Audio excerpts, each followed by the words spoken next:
In the last lecture, we have studied the characters of pteridophyta and gymnospermy, ज्याच्यामध्ये आपण दोघांचे पण economic importance study केले. नाव in today's lecture, this one is the last lecture of this topic, in which we are going to study angiosperm, last one division. Now see here, angiospermy means what? Angios means enclosed and vessels. लक्षात येते का बघा, अँजिओस means enclosed आणि स्पर्मा म्हणजे seeds, म्हणजे ज्यांच्या seeds पूर्णपणे आतमध्ये असतात, एनक्लोज झालेले असतात within the fruit is called as a angiospermy. आता थोडेसे कॅरेक्टर बघू बघा अँजिओस्पर्मीचे काय आहेत.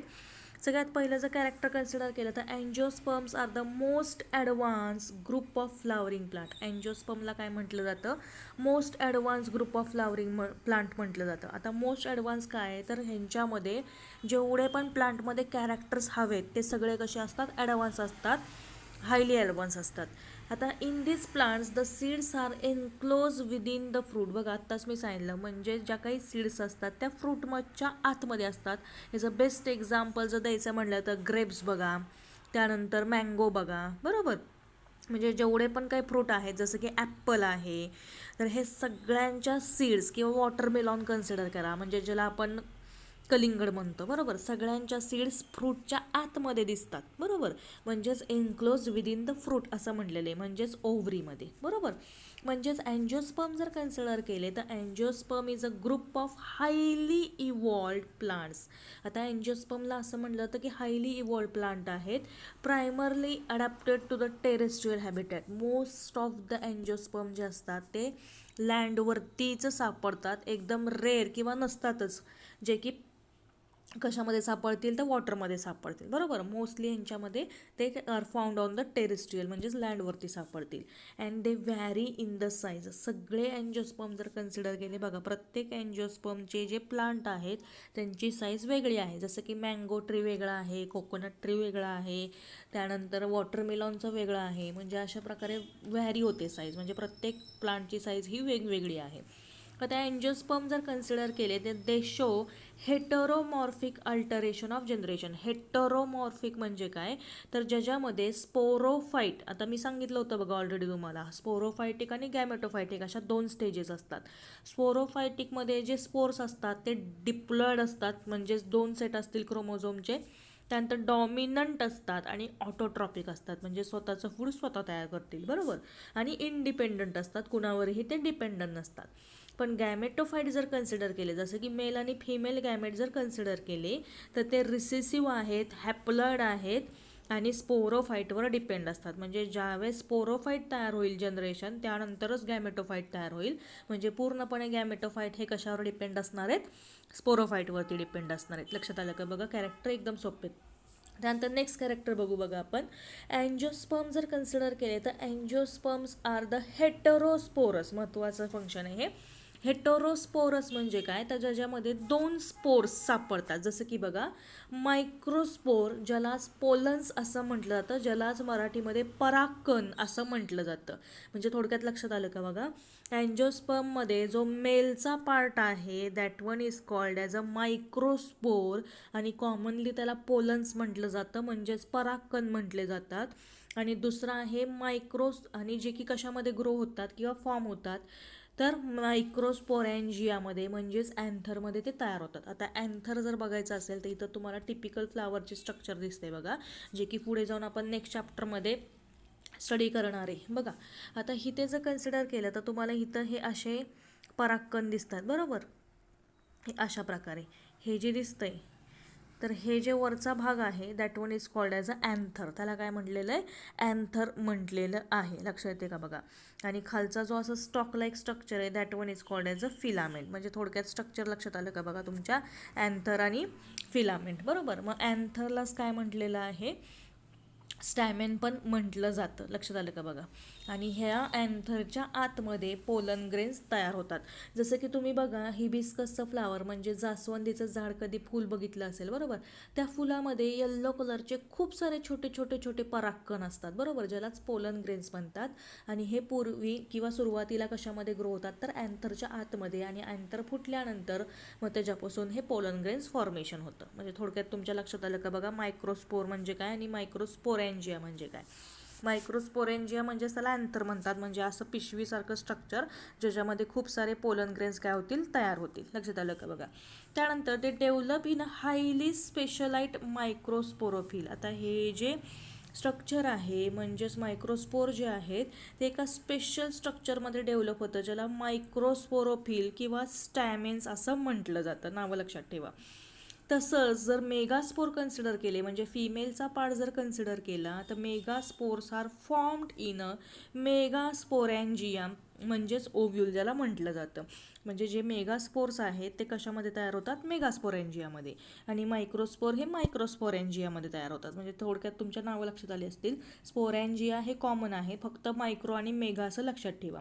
मेगा म्हटलं की फिमेल, मायक्रो म्हटलं की मेल.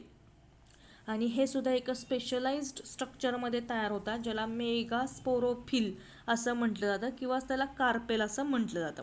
आता फ्लावरमध्ये कार्पेल जर बघायचं असेल तर तुम्हाला इथं बघायला मिळेल बघा, सेंटरला हे जे दिसतंय स्ट्रक्चर, बरोबर, तर इथं तुम्हाला वरती स्टिग्मा दिसतोय. स्टिग्मा म्हणजे असा पार्ट जिथं परागकण येऊन पडतो, स्टिक होतो, चिकटतो. आणि नंतर ही स्टाईल आहे, ही जी लांब दिसतीये स्ट्रक्चर त्याला स्टाईल म्हटलं जातं. आणि हे राऊंडेड दिसतंय, that one is called as a ovary. आणि ह्या ओव्हरीच्या आतमध्ये हे असे छोटे छोटे ओव्ह्यूल्स तयार होत असतात, बरोबर. आणि पुढे जाऊन ह्याच ओव्हिल्स काय होतात तर सीडमध्ये कन्वर्ट होतात, म्हणजे ओव्हिलपासून सीड तयार होतात आणि ओव्हरीपासून पुढे जाऊन फ्रूट तयार होतं. म्हणजे थोडक्यात तुमच्या लक्षात आलं का की एखाद्या झाडामध्ये सीड आणि फ्रूट कशापासून तयार होतं तर ओव्हरी आणि ओव्हिलपासून फ्रूट तयार होत असतं. आणि ह्या सगळ्याला मिळून म्हणजे स्टिग्मा, स्टाईल, ओव्हरी ह्या तिघांना मिळून कार्पेल किंवा पिस्टिल असं म्हटलं जातं. नावं लक्षात ठेवा, कार्पेल किंवा पिस्टिल. आपण हे सगळं डीपमध्ये स्ट्रक्चर नंतर स्टडी करणार आहे. आता हे झालं थोडंफार अँजिओस्पर्मबद्दल कॅरेक्टर. त्यानंतर बिसाइड्स द इसेन्शियल वॉल. आता इसेन्शियल वॉल सोडल्यानंतर मायक्रोस्पोरोफिल म्हणजेच अँड्रोशियम आणि गायनोशियम. आता मायक्रोस्पोरोफिल म्हणजे मेलच्या पार्टला अँड्रोशियम म्हटलं जातं आणि फिमेलच्या पार्टला गायनोशियम म्हटलं जातं. तर हे सोडून त्याच्यासोबत अजून काय प्रेझेंट असतं फ्लावरमध्ये अँजिओस्पर्मच्या, तर कॅलिक्स म्हणजे सेपल्स असतात आणि करोला म्हणजे पेटल म्हणजे ज्यालाच पाकळ्या असं म्हटलं जातं, जे की एकत्र अटॅच झालेले असतात. म्हणजे इथं तुम्हाला बघायला मिळेल बघा, हे जे दिसत आहेत पाकळ्या ह्यांना पेटल्स म्हणतात आणि पाकळ्यांच्या जे खाली ग्रीन कलरचं स्ट्रक्चर असतं ज्याला सेपल्स असं म्हटलं जातं. लक्षात ठेवा नावं. पाकळ्यांना काय म्हणतोय आपण, पेटल्स, आणि खालचं जे ग्रीन कलरचं आहे फ्लावरमध्ये that one is called as a sepals. म्हणजे थोडक्यात तुमच्या लक्षात आलं का बघा. आणि हे सगळे एकत्र अरेंज झालेलं असतात. म्हणजे अँड्रोशियम, गायनोशियम, कॅलिक्स, करोला हे सगळे फ्लावरमध्ये प्रेझेंट असतात अँजिओस्पर्म्सच्या, बरोबर. आता अँजिओस्पर्म जर कन्सिडर केला तर अँजिओस्पर्म्स आर सब डिवायडेड इंटू 2 क्लास. पुढे जाऊन अँजिओस्पर्म 2 क्लासमध्ये डिवाइड होतो, डायकॉटिलिडॉन अँड मोनोकॉटिलिडॉन. आता त्यामध्ये सगळ्यात आधी बघा डायकॉटिलिडॉन म्हणजे काय.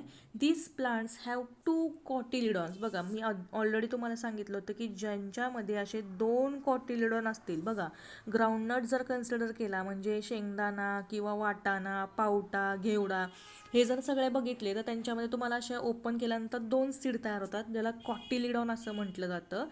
म्हणजेच त्यांचं एम्ब्रिओ जर कन्सिडर केला तर एम्ब्रिओमध्ये काय आहेत तर 2 असे कॉटिलिडॉन प्रेझेंट आहेत, म्हणून त्यांना डायकॉटिलिडॉन असं म्हटलेलं आहे. डाय म्हणजे 2.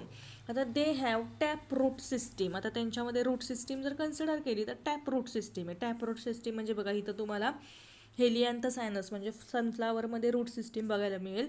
एक मेन ब्रांच असते आणि त्याला बाकीच्या फाटे असे फुटलेले आहेत. That one is called as a tap root system. हे नावं लक्षात ठेवा.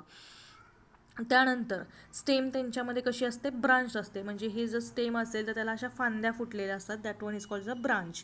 लीव जर कन्सिडर केले तर रेटिक्युलेट वेनेशन ते दाखवतात. रेटिक्युलेट वेनेशन म्हणजे काय तर साधं सोपं आहे बघा. आता हे जर लीफ आहे, बरोबर, तर ह्या लीफवरती हे असं स्ट्रक्चर प्रेझेंट असेल आणि हे पूर्णपणे असं पुढे जाऊन डिवाइड झालेलं असेल, that one is called as a reticulate venation, बरोबर. लक्षात येते का बघा.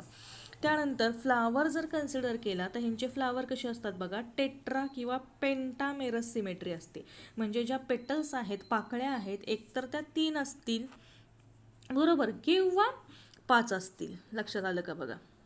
त्याला म्हटलं जातं पेंटामेरस सिमेट्री. लक्षात आलं का बघा. जे की तुम्ही ऑलरेडी किंगडम ॲनिमॅलियामध्ये सिमेट्री स्टडी केली असेल.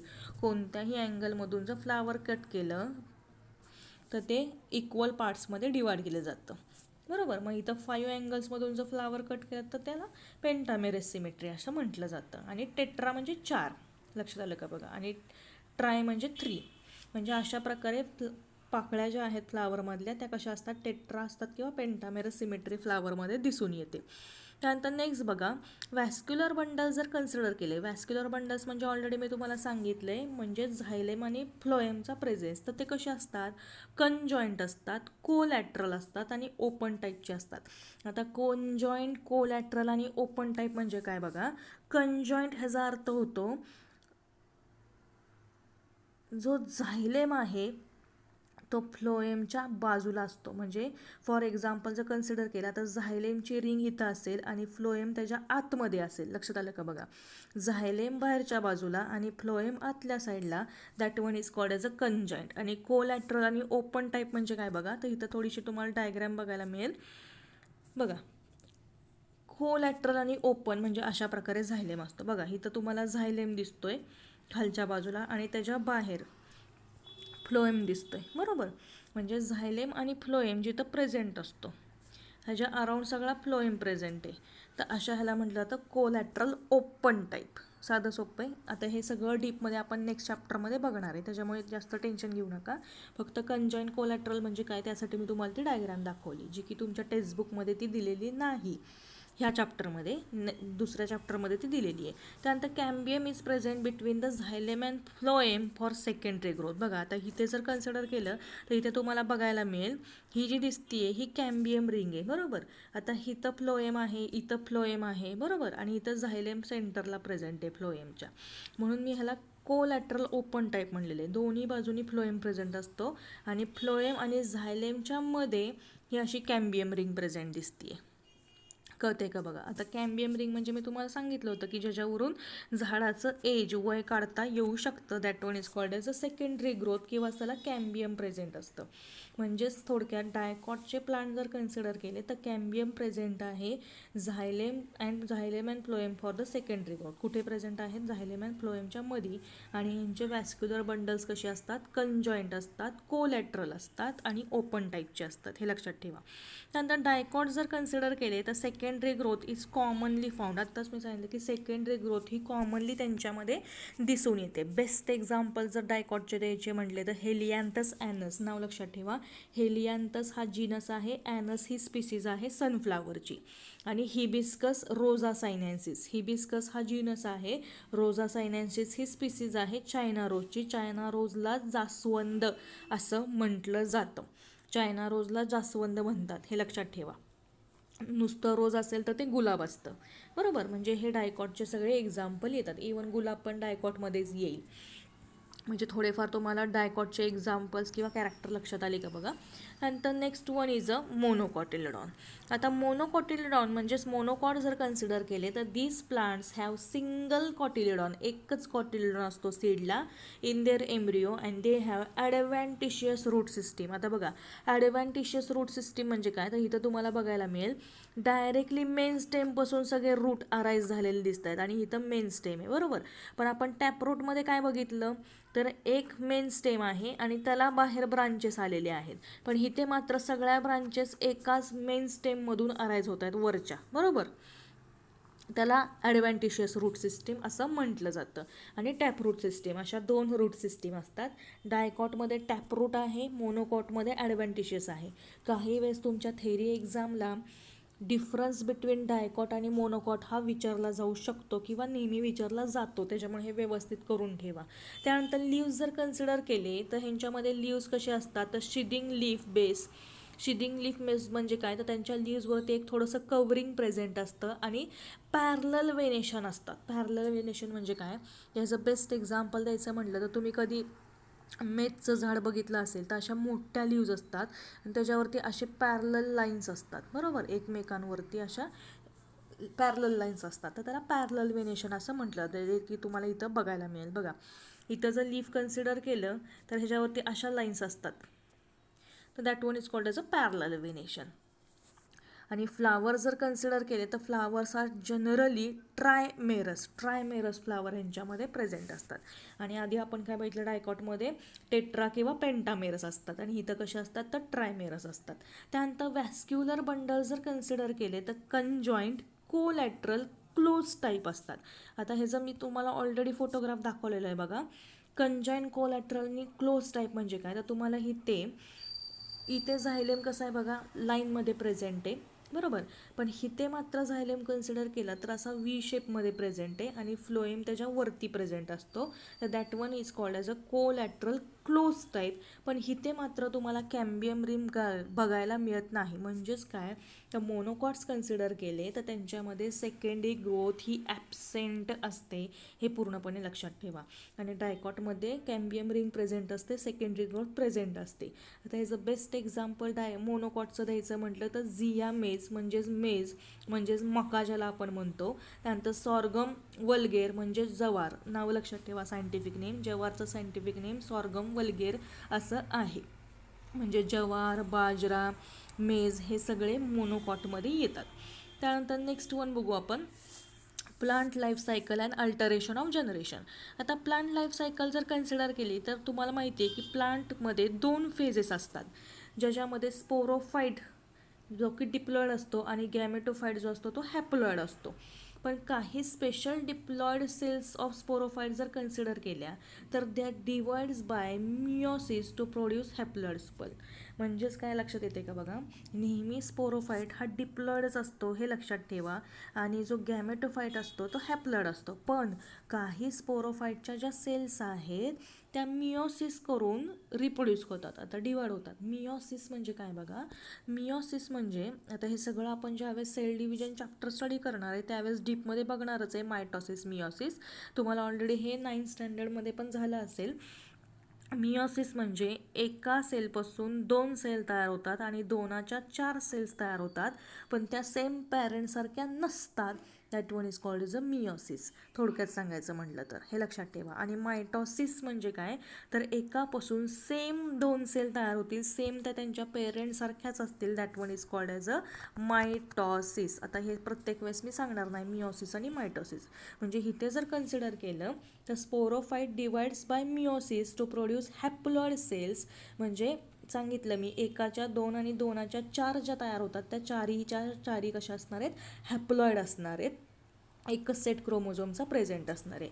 आणि दीज हॅप्लॉइड सेल्स डिवाइड, आता पुढे जाऊन ह्याच हॅप्लॉइड सेल परत मायटॉटिकली डिव्हिजन करतील आणि गॅमेटोफाईट तयार करतील. म्हणजेच थोडक्यात लक्षात आलं का बघा, स्पोरोफाईटपासून गॅमेटोफाईट स्टेज तयार होणार आहे. The gametophyte produces male and female gamete. आता पुढे जाऊन ही जी गॅमेटोफाईट स्टेज आहे ती मेल गॅमेट आणि फिमेल गॅमेट तयार होते, त्यांचं फ्युजन होईल, फर्टिलायझेशन होईल आणि डिप्लॉइड झायगोट तयार होईल. जसं की तुम्ही रिप्रोडक्शनमध्ये स्टडी केला असेल, एक हॅप्लॉइड मेल गॅमेट आणि हॅप्लॉइड फिमेल गॅमेट हा काय होत असतो, फ्यूज होत असतो आणि डिप्लॉइड झायगोट तयार करत असतो. लक्ष येते का बघा. मग it divides by mitosis to form diploid. आता पुढे जाऊन हा जो झायगोट आहे तो परत मायटोसिस करेल आणि डिप्लॉइड स्पोरोफाईट तयार करेल. लक्षात येते का बघा. म्हणजे अशा प्रकारे त्यांच्यामध्ये लाईफची जे अल्टरेशन जनरेशन आहे, जनरेशन चेंज होत असतं. स्पोरोफाईट टू गॅमेटोफाईट, गॅमेटोफाईट टू स्पोरोफाईट. मग स्पोरोफायटिक आणि गॅमेटोफाईट जनरेशन जर कन्सिडर केलं तर generally occur alternately in the life cycle.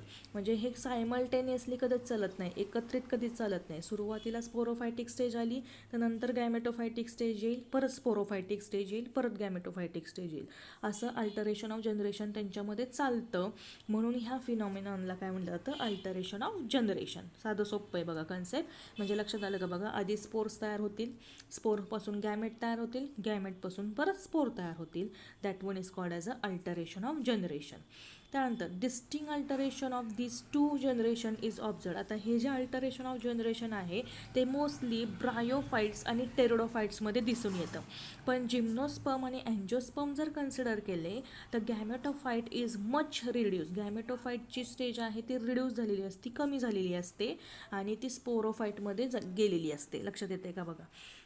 म्हणजेच काय, in algae based upon the nature of dominant phase. आता अल्गीमध्ये मात्र तर डॉमिनंट फेजवरती जर बेस केली तर लाईफ सायकल जी आहे ती हॅप्लॉन्टिक डिप्लॉन्टिक किंवा हॅप्लोडिप्लॉन्टिक लाईफ सायकल प्रेझेंट असते. आता हॅप्लॉन्टिक डिप्लॉन्टिक म्हणजे काय बघा, साधं सोपे कन्सेप्ट आहे. आता इथं तुम्हाला अल्टरेशन ऑफ जनरेशन बघायला मिळेल. बघा, सुरुवातीला स्पोरोफायटिक स्टेज आहे, बरोबर. स्पोर्सपासून काय होणार, मिओसिस होणार, स्पोर्स तयार होणार, नंतर गॅमेट तयार होतील आणि गॅमेटपासून परत काय तयार होतील तर मायटॉसिस होऊन झायगोट तयार होईल, झायगोटपासून परत स्पोरोफायटिक स्टेज तयार होईल. That one is called as a alteration of generation. आणि आत्ता मी सांगितलं की डिप्लॉन्टिक, हॅप्लॉन्टिक आणि हॅप्लोडिप्लॉन्टिक म्हणजे काय बघा, एकदम सोपं आहे. आता डिप्लॉन्टिक म्हणजे काय, तर जिथं मायटॉटिक डिव्हिजन होते. आता मायटॉटिक म्हणजे तुम्हाला माहिती आहे, दोन सिमिलर किंवा दोन डॉटर सेल्स तयार होतात, बरोबर. तर mitotic division occurs only in diploid cell. इथं फक्त डिप्लॉइड सेलमध्येच मायटॉटिक डिव्हिजन होते. आणि जे गॅमेट्स असतात ते gametes are form through the meiosis. Gametes मात्र कशा थ्रू फॉर्म होतात, मिओसिस थ्रू फॉर्म होतात. आणि नेहमी ते लक्षात ठेवा, गॅमेट्स कसे असतात, हॅप्लॉइडच असतात नेचरमध्ये. आणि ते डिप्लॉइड झायगोट डिवाइड्स. आता पुढे जाऊन ह्याच्यापासून मग डिप्लॉइड झायगोट तयार होतो आणि तो डिवाइड होऊन मायटॉटिकली तो डिवाइड होतो. In this process production of multicellular diploid organism और in the production of many diploid single cells takes place. बघा, अशामध्ये मग काय होतं, जो झायगोट डिप्लॉइड तयार झालेला आहे त्याच्यापासून जे जनरेशन म्हणजेच ऑर्गॅनिझम तयार होणार आहे ते पण कसं असणार आहे, डिप्लॉइड असणार आहे. ज्या सेल्स तयार होणार आहेत त्या पण डिप्लॉइडच असणार आहेत. याचं बेस्ट एक्झाम्पल द्यायचं म्हणतं सगळ्या प्रकारचे ॲनिमल्स. आता ऑलरेडी तुम्ही रिप्रोडक्शनचं चॅप्टर स्टडी केला असेल, म्हणजे जे काही पुढे जाऊन ऑर्गॅनिझम तयार होतात मग ते ॲनिमल्समध्ये ह्युमन बिंग्स पण येतील, तर हे डिप्लॉन्टिक लाईफ सायकल दाखवतील. साधं सोपं आहे. आता हॅप्लॉन्टिक म्हणजे काय, तर बरोबर ह्याच्या अपोजिट. म्हणजे इथे मात्र फक्त मायटॉसिस हे हॅप्लॉइड सेल्समध्येच होईल. It results in the formation of single haploid cell. आता ह्याच्यामध्ये फक्त सिंगल हॅप्लॉइड सेल तयार होईल, किंवा जरी मल्टीसेलर ऑर्गॅनिझम असला तरी तो हॅप्लॉइडच ऑर्गॅनिझम असणार आहे. आणि this forms produce the gametes through mitosis. आता इथे मात्र जे गॅमेट तयार होत आहेत ते मायटॉसिस थ्रू होत आहेत, लक्षात येते का बघा. आणि जो झायगोट आहे तो फर्टिलायझेशन नंतर तयार होईल. आणि जो झायगोट तयार होईल तो मात्र कसा असणार आहे, डिप्लॉइड असणार आहे. म्हणजे लक्षात आलं का बघा, ह्यांचे ऑर्गॅनिझम जे आहेत ते हॅप्लॉइड असणार आहेत आणि जो झायगोट तयार होईल तो डिप्लॉइड असणार आहे, लक्षात येते का बघा. आणि डिप्लॉन्टिकमध्ये काय होते, ऑर्गॅनिझम जे आहेत ते पण डिप्लॉइड आहेत आणि झायगोट जो आहे तो सुद्धा काय होतोय, डिप्लॉइड तयार होतोय. म्हणजेच काय, तर same zygotic cell later undergoes meiosis. आता ती जी झायगोटिक सेल आहे ती मिओसिस करते. जसं की बेस्ट एक्झाम्पल हे जर द्यायचं म्हटलं तर अल्गी आणि फंजा येतं, ज्यालाच हॅप्लॉन्टिक असं म्हटलं जातं. आणि हॅप्लोडिप्लॉन्टिक मीन्स वॉट, तर इथे मात्र mitosis occurs in a both diploid आणि हॅप्लॉइड सेल्स. बघा, इथे मायटॉसिस जे आहे ते डिप्लॉइड आणि हॅप्लॉइड दोन्ही सेलमध्ये होते. आणि इथे जे ऑर्गॅनिझम्स आहेत ते undergoes through A phase in which they are multicellular and haploid, जसं की गॅमेटोफाईट, आणि phase in which they are multicellular and diploid. म्हणजे दोन प्रकारे ऑर्गॅनिझम दिसत आहेत. जसं की प्लांट आपण कन्सिडर करू, दोन स्टेजेस दिसतात, गॅमेटोफायटिक आणि स्पोरोफायटिक. म्हणून प्लांटमध्ये मोस्टली हॅप्लोडिप्लॉन्टिक स्टेज प्रेझेंट असते. म्हणजेच ह्याचं बेस्ट एक्झाम्पल द्यायचं म्हटलं तर लँड प्लांट्स आणि मेनी अल्गी. एकदम साधा सोप्पा कन्सेप्ट आहे. डिप्लॉन्टिकचं एक्झाम्पल ॲनिमल्स लक्षात ठेवा, हॅप्लॉन्टिकचं एक्झाम्पल अल्गी फंजा ठेवा. आणि हॅप्लोडिप्लॉन्टिक म्हणजे दोन्ही ज्याच्यामध्ये दिसून येतं तर त्याचं एक्झाम्पल काय लक्षात ठेवा, प्लांट्स आणि काही अलगीज लक्षात ठेवा. ओके, म्हणजे अशा प्रकारे आपलं टाईप्स ऑफ लाईफ सायकल संपलेलं आहे. आता लाईफ सायकलचे 3 टाईप्स लक्षात ठेवा, डिप्लॉन्टिक, हॅप्लॉन्टिक आणि हॅप्लोडिप्लॉन्टिक. काही वेळेस CET लेवलला कोणत्या ऑर्गॅनिझममध्ये कोणती लाईफ सायकल आहे टाईप हे विचारलं जाऊ शकतं. म्हणजे थोडक्यात तुमच्या लक्षात आलं का बघा. आता लाईफ सायकल जर कन्सिडर केली तर त्यामध्ये बघा, आत्ताच मी सांगितलं की हॅप्लॉन्टिक आणि डिप्लॉन्टिक लाईफ सायकल त्यांच्यामध्ये दिसून येते प्लांटमध्ये. पण बायोफाईट जर कन्सिडर केले, in bryophytes haplogametophyte is dominant. Haploid gametophyte हा काय असतो, डॉमिनंट असतो. And it is the photosynthetic independent thalloid or erect phase. आता ब्रायोफाईटमध्ये मात्र हॅप्लॉइड गॅमेटोफाईट डॉमिनंट असल्यामुळे तो कसा असतो, फोटोसिंथेटिक इंडिपेंडंट आणि थॅलॉइड किंवा इरेक्ट फेज असते. पण मात्र स्पोरोफाईट जर कन्सिडर केला तर स्पोरोफाईट हा शॉर्ट असतो, लाईव्ड असतो, मल्टीसेल्युलर असतो आणि टोटली गॅमेटोफाईटवरती तो डिपेंड असतो फॉर न्यूट्रिशन आणि अँकरेज. न्यूट्रिशन म्हणजे जे काही खाद्य तो मिळवतो, तो सगळं कशापासून मिळवतो, तर गॅमेटोफाईटवरून मिळवतो. आणि अँकरेज म्हणजे अटॅचमेंटसाठी, म्हणजे स्पोरोफाईट जिथं अटॅच होतो तर तो गॅमेटोफाईटला अटॅच होतो. हे ब्रायोफाईटमध्ये कॅरेक्टर दिसून येतं. पण टेरोडोफाईट जर कन्सिडर केले तर तिथे मात्र स्पोरोफाईट हा कसा आहे, डॉमिनंट आहे, इंडिपेंडंट आहे आणि व्हॅस्क्युलर प्लांट बॉडी तिथं प्रेझेंट असेल. Haploid multicellular gametophyte is generally autotrophic. Mostly लक्षात ठेवा, जे हॅप्लॉइड मल्टीसेल्युलर गॅमेटोफाईट असतात ते ऑटोट्रॉपिक असतात, शॉर्ट लिव्ड असतात आणि इट अल्टरनेट्स विथ द स्पोरोफाईट. आणि ते काय होतात तर स्पोरोफाईटनुसार ते बदलत राहतात. म्हणजे थोडेफार तुमच्या कॅरेक्टर लक्षात आली असतील. जिम्नोस्पर्म आणि एंजिओस्पर्ममध्ये गॅमेटोफायटिक स्पोरोफायटिक स्टेज कशी आहे, ब्रायोफाईटमध्ये गॅमेटोफायटिक आणि स्पोरोफायटिक स्टेज कशी आहे. एकदम सोपं आहे. त्याच्यामुळे लाईफ सायकल व्यवस्थित तुम्ही एकदा परत वाचा, तुम्हाला समजेल. एकदम सोपे कॅरेक्टर आहेत. आता हे जे मी तुम्हाला हॅप्लो डिप्लॉन्टिक वगैरे जे सांगितलं हे थोडंसं डायग्रॅममध्ये दिलेलं आहे, बघा तुमच्या लक्षात येईल. बघा, नेहमी लक्षात घ्या, डिप्लॉन्टिक स्टेजमध्ये गॅमेट जे असतात ते डिप्लॉइड असतात, ज्याच्यामध्ये मिओसिस होईल, डिप्लॉइड मल्टीसेल्युलर ऑर्गॅनिझम फॉर्म होईल, त्यांच्यामध्ये परत मायटोसिस होईल, फर्टिलायझेशन होऊन परत गॅमेट्स तयार होतील. ही झाली डिप्लॉन्टिक. तसंच हॅप्लॉन्टिक जर कन्सिडर केली तर ह्याच्यामध्ये मायटॉसिस होईल, मिओसिसने स्पोर्स तयार होतील, आल्गी आणि फंजायमध्ये फर्टिलायझेशन होईल, फर्टिलायझेशनपासून मायटॉसिस होऊन परत काय होतील, स्पोर्स तयार होतील. पण हॅप्लोडिप्लॉन्टिकमध्ये मात्र दोन हे दिसतात, बरोबर, स्पोरोफायटिक स्टेज आणि गॅमेटोफायटिक स्टेज. स्पोरोफायटिक स्टेजमध्ये काय होणार आहे, मायटोसिस होऊन स्पोर तयार होईल, परत मिओसिस होऊन गॅमेट्स तयार होतील, त्यांच्यामध्ये फर्टिलायझेशन होईल आणि परत मायटोसिस थ्रू स्पोर तयार होतील. म्हणजे अशा प्रकारे हॅप्लोडिप्लॉन्टिक स्टेज दिसून येते. हे थोडंसं डायग्रॅमॅटिक रिप्रेझेंटेशन त्यांनी दाखवलेलं आहे. ओके, म्हणजे in this way we have completed our this chapter. Thank you.